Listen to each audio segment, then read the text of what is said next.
ბაბუას აჩუქეს ეს ზაპოროჟიეცი, როგორც მეორე მსოფლიო ომის მონაწილეს, იმ აფხაზეთის კონფლიქტის დაწყებამდე. მე სოხუმიდან როგორც კი წამოვედი და მოვაღწიეთ გალამდე და გამოვაბი ეს მანქანა ჩემი ძმის მანქანას.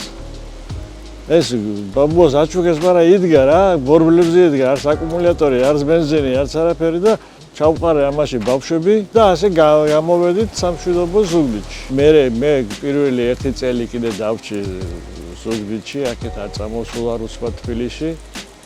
ისე ვიქ სამხედრო შენაერთში ნაუმავისავარ ომის მონაწილე ზუგდიდში პარტიზანული მოძრაობის დროს ეს მანქანა მუშაობდა. მე აქეთ წამოვედი თბილისში, მთელი ერთი წელი კიდე აქ მე მსახურა. ავაწავედით სოხუმში.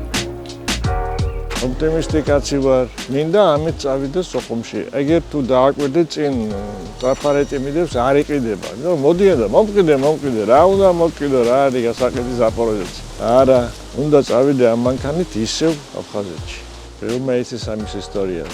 ზოგი ამბობს რადგინდა ეს ჯართი ჩააბარე. არა, რო აუხსნი რა სიტუაცია ხდებიან. ჩემთვის ეს არის ჩემი ბავშვების გადამრჩენი.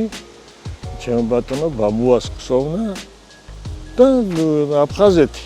ამას რო უყურებ ზევიდან მგონია ისევ აფხაზეთში ვარ.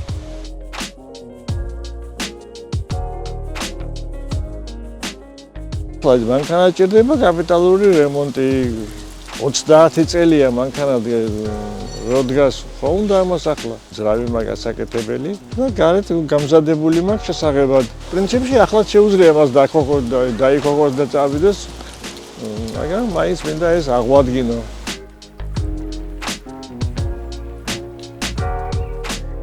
სახკარის დამწვარია ყველაფერი, მაგრამ იმ დამწვარ სახკარში რო შევა ეს მანქანა გავცოცხლება ის სახკარიც. ეს იქნება იქ უკვე მართლა ანტიკვარი. შეიძლება რამე პასტამენტზე დავდო და ისე ეზოში.